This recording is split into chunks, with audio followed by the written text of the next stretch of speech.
প্রত্যেকটা মেয়েরই জীবনের স্বপ্ন থাকে তার নিজের একটা সংসার হবে, যে সংসারে তার নিজের নিয়মে চলবে, সেখানে অন্য কোনো কারো খবরদারি চলবে না।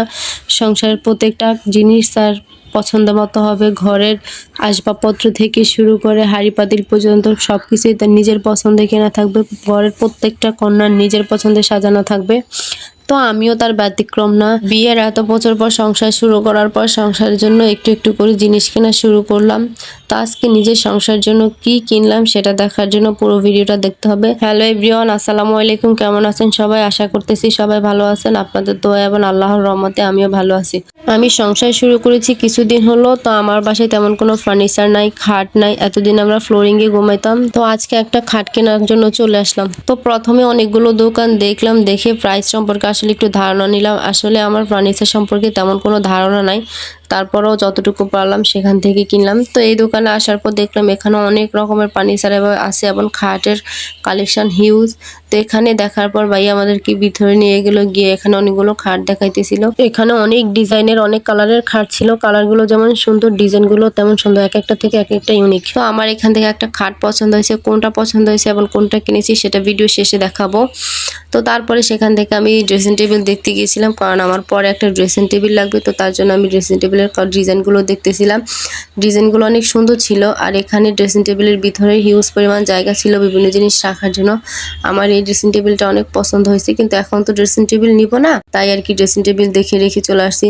তো তারপরে এখানে কিছু ক্যাবিনেট দেখতেছিলাম। ক্যাবিনেটের ডিজাইনগুলো অনেক সুন্দর। ক্যাবিনেট বলতে আসলে শোকেস, অনেকে অনেক নামে বলে, কেউ ক্যাবিনেট বলে, কেউ শোকেস বলে। তো যাই হোক, আমি এগুলো দেখতেছিলাম, খুব সুন্দর ছিল, জায়গাও অনেক বেশি ছিল এগুলাতে। আর আমার কাছে পার্সোনালি এই ডিজাইনটা অনেক পছন্দ হয়েছে। তো আমি আমার হাজবেন্ডকে বলতেছিলাম যে দেখো এই ডিজাইনটা অনেক সুন্দর, গোল গোল রাউন্ড, আমার কাছে বেশি ভালোই লাগলো। এখন তো এগুলো নেবো না, জাস্ট দেখলাম, দেখে আইডিয়া নিলাম। এই ধরনের ফার্নিচার অনেক কালেকশন ছিল, আপনার যত রকমের ফার্নিচার প্রয়োজন সবই এই দোকানে পাবেন। একদম সব রকমের ফার্নিচার ছিল এই দোকানে।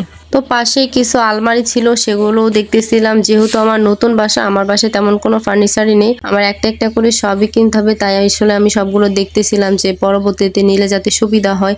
তো দেখা শেষ করে আমরা খাটটা কনফার্ম করে খাটে টাকা দিয়ে তারপরে ভ্যানে তুলে দিয়ে আমরা বাসায় আসলে ব্যাক করি। বাসায় আসার কিছুক্ষণ পরে এই যে খাটটা চলে আসলো। তা আনার পর যে নিয়ে আসছে সে খাটটা সেট করতেছে, আর আমি দাঁড়িয়ে দাঁড়িয়ে দেখতেছি আমার যে কি ভালো লাগতেছে। হয়তোবা জিনিসটা খুবই অল্প দামের, অল্পটা আপনাদের কাছে ছোটই মনে হবে, কিন্তু আমার কাছে আকাশ পরিমাণ স্বপ্ন। কারণ আমার ছোট্ট সংসারের জন্য আমি একটু একটু করে জিনিস কিনতেছি, তাও আবার নিজের হাতে। এটার আনন্দ আসলে বলে শেষ করা যাবে না। আপনারা হয়তোবা ভাববেন যে একটা খাটই তো কিনলাম, তার জন্য এমন করার কি আছে। আমার কাছে এটা অনেক কিছু, যেহেতু আমার সংসারটা নতুন, সবকিছু আস্তে আস্তে করে নিচ্ছি। তো আপনাদের সাথে কথা বলতে বলতে আমি খাটটা গুছিয়ে নিলাম। আমার কাছে আগে থেকে একটা পাখির বাসা ছিল, তো আমার খাটের এই কর্নারটা খালি ছিল, তো ভাবলাম এখানে লাগিয়ে দিই। আর আমার কাছে কিন্তু এই পাখির বাসাগুলো অনেক ভালো লাগে। সাথে এই যে একটা আর্টিফিশিয়াল পাতা দিয়ে দিলাম, এগুলোকে কি পাতা বলে আমি জানি না, আমার কাছে এরকম লতানো পাতা অনেক ভালো লাগে।